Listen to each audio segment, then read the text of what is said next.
In this video, we're going to talk about a change in perception where there is a shift in how somebody or something is viewed.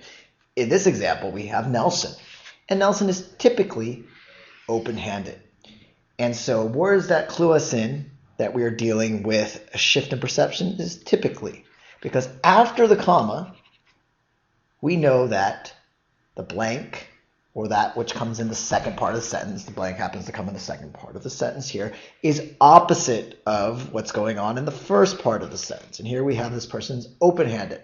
So typically he's open-handed, comma, it's almost like saying but. So we know that there again is a contrast, so we want the opposite of open-handed. So you can choose your own word and match. Of course, it helps to know what open-handed means. Somebody who's open-handed is generous, and you can almost imagine that they have their hand open, they're giving. And so we want someone who is the opposite of giving. So someone who holds on to everything. Now, notice A here is close-minded.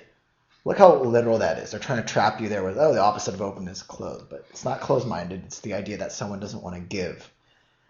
Garrulous. You definitely want to know your vocabulary here. And this is a very important word. It's important because it shows up a lot. It means talkative. So we can get rid of that because we're not going for talkative here. We're going for someone who is not generous. Parsimonious, you may not know. It is an important GRE word, but let's come back to it. Somebody who's tactless, does not behave the proper way in social settings. That is not what we're going for. And finally, admonitory, which you may know the word admonish, which means to warn or caution beforehand.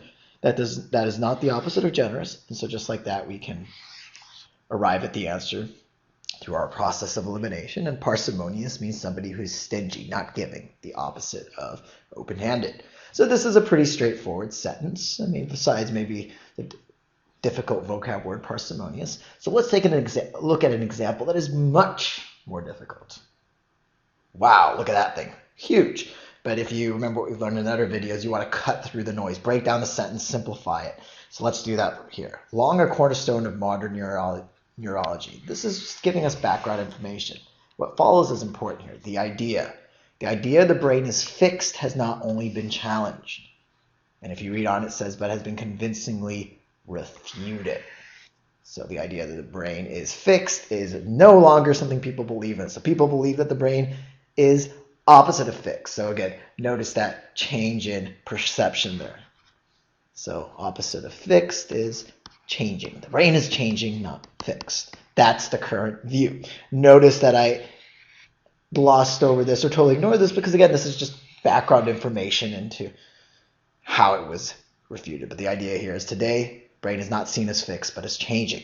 So now continue on here. To assert that the mature brain is anything but blank is tantamount to scientific heresy. So we know it is changing. To say it is anything but changing, and so now we can put our word in here, is equal to, and the word tantamount means equal to scientific heresy.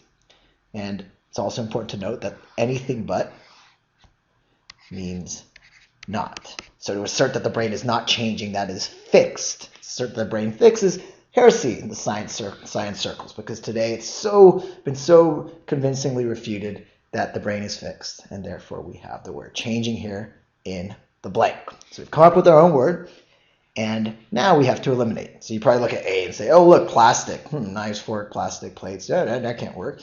But let's actually come back to this. Shiftless. Notice here that, again, we're going for where that's changing. Shift is change. Shiftless actually doesn't even work in this context here. So get rid of B. Shiftless definitely does not mean changing.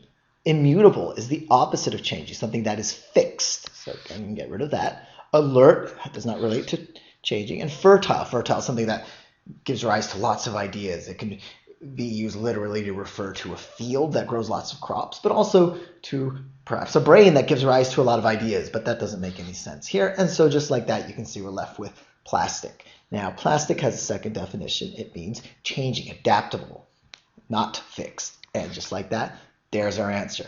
But again, note the shift in perception. If the sentence is long like this one, be able to break it down the way I did, come up with your own word, and you'll notice that sometimes you just take a word in the sentence, such as fixed, and see what happens to fixed. Fixed, well, after that it becomes not fixed, but then it comes back to the very end here, the anything but, it goes back to fixed. So you can kind of see the sentence taking a word, coming up with the opposite, and then flipping it back again. And on the more difficult GRE text completions and sentence equivalence questions, you'll see that double reverse.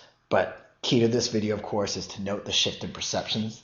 And if it's simply an adjective in the first part of the sentence before the comma, and there's no other shifting after the comma, the blank is going to be opposite to a word before the comma.